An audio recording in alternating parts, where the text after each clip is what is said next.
नमस्कार मित्रों, अविराम वाणी के मंच पर आपका हार्दिक स्वागत करता हूं। मैं आपका मित्र उमेश महादोशी।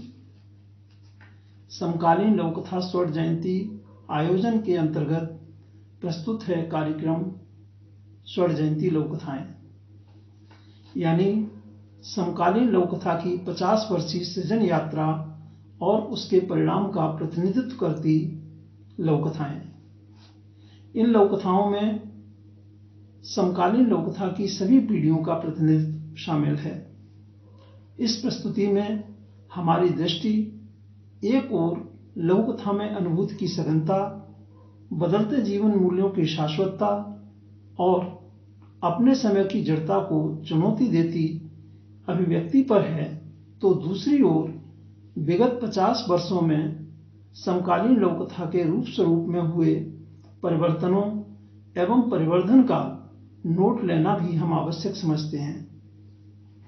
इस कार्यक्रम के तहत प्रत्येक गुरुवार और रविवार को 2-2 स्वर्ण जयंती लोककथाएं प्रसारित की जा रही हैं। निर्धारित समय है सायं 4 से 5 बजे के मध्य। उपलब्ध समय, संसाधनों और प्रस्तुति की सीमाओं के दृष्टिगत हमने लोककथाओं का चयन अविराम साहित्यिकी के समकालीन लोककथा स्वर्ण जयंती विशेषांकों से किया है। हम सब परिचित ही हैं कि इन विशेषांकों का संपादन वरिष्ठ लोककथा मर्मज्ञ डॉक्टर बलराम अग्रवाल जी के द्वारा किया जा रहा है। चयनित लोककथा संबंधित विशेषांक के प्रकाशन के उपरांत ही इस कार्यक्रम में प्रसारित की जाएगी।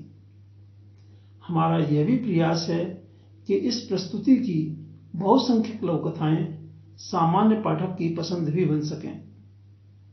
तो आइए हम सब आनंद लेते हैं समकालीन लोककथा स्वर्ण जयंती आयोजन का और सुनते हैं आज की प्रस्तुति में 2 स्वर्ण जयंती लोककथाएं।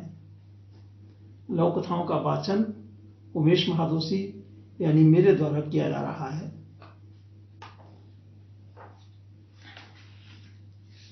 आज की गुरुवारी प्रस्तुति में शामिल पहली लोककथा है स्वर्गीय श्री पृथ्वीराज अरोड़ा जी की बुनियाद, और दूसरी लोककथा है स्वर्गीय श्री मोहम्मद मोइनुद्दीन अतहर जी की पूजा इबादत। आज की दोनों लोककथाएं अविराम साहित्यिकी के जनवरी-मार्च 2021 अंक में शामिल हैं। तो पहले प्रस्तुत है श्रद्धेय अरोड़ा जी की लोककथा बुनियाद। उसे दुख हुआ कि पढ़ी लिखी समझदार पुत्रवधू ने झूठ बोला था। वह सोचता रहा क्यों झूठ बोला था उसने, क्या विवशता थी जो उसे झूठ का सहारा लेना पड़ा। जब उसका बेटा कार्यालय के लिए चला गया और पत्नी स्नान करने के लिए, तब उपयुक्त समय समझते हुए उसने पुत्रवधू को बुलाया। वह आई। जी पापा। उसने पुत्रवधू को कुर्सी पर बैठ जाने का इशारा किया। वह बैठ गई। उसने कहा, तुमसे एक बात पूछनी थी। पूछिए पापा। झिझकना नहीं। पहले कभी झिझकी हूं? आपने मुझे पूरे अधिकार दे रखे हैं, बेटी से भी बढ़कर। थोड़ी देर पहले तुमने झूठ क्यों बोला? मैंने तो अभी नाश्ता करना है। तुमने मेरे नाश्ता कर लेने की बात कैसे कही? उसने बिना कोई भूमिका बांधे पूछा। उसका झूठ पकड़ा गया है। उसने अपना सिर झुका लिया। फिर गंभीर सी बोली, पापा, हम बेटियां झूठ बोलने के लिए अभिशप्त हैं।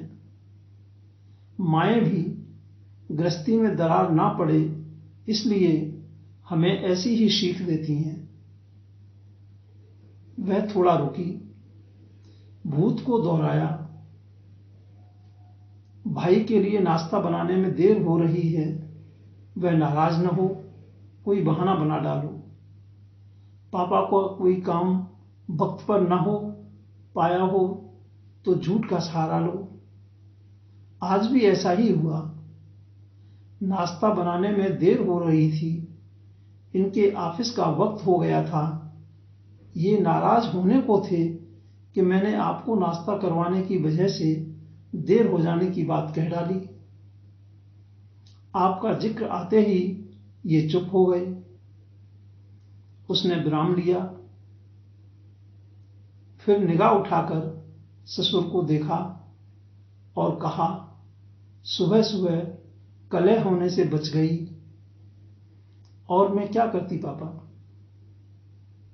ससुर मुस्कुराए, उसके सिर पर हाथ फेर कर बोले, अच्छा किया। जा मेरे लिए नाश्ता ला, बहुत भूख लगी है। वह भी किंचित मुस्कुराई, अभी लाई। पुत्र वधू नाश्ता लेने चली गई। ससुर ने एक दीर्घ सांस ली। यह थी लघु कथा बुनियाद, और अब प्रस्तुत है श्रद्धेय अतहर जी की लघु कथा पूजा इबादत। उसने पूछा, मंदिर और मस्जिद किसे कहते हैं? मैंने कहा, मंदिर और मस्जिद पूजा और इबादत के स्थान हैं। उसने कहा, पूजा और इबादत में क्या अंतर है? मैंने कहा, ये दोनों संप्रदाय द्वारा दिए गए नाम हैं। दोनों के कार्य में कोई खास अंतर नहीं है, मात्र पूजा और इबादत करने के ढंग के।